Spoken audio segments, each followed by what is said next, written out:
810 drones et 13 missiles s'abattent sur l'Ukraine.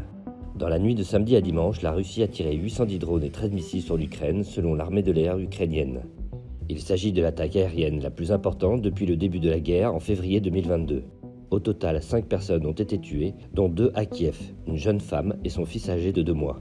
L'attaque contre Kiev a endommagé pour la première fois le bâtiment où siège le gouvernement ukrainien au cœur de la capitale. Emmanuel Macron a aussitôt dénoncé dimanche cette attaque. La Russie s'enferme toujours un peu plus dans la logique de la guerre et de la terreur. Il a assuré que la France continuerait à tout faire pour qu'une paix juste et durable l'emporte. Pour la première ministre ukrainienne, Yulia Sviridenko, le monde doit répondre à cette destruction non seulement par des mots, mais par des actions.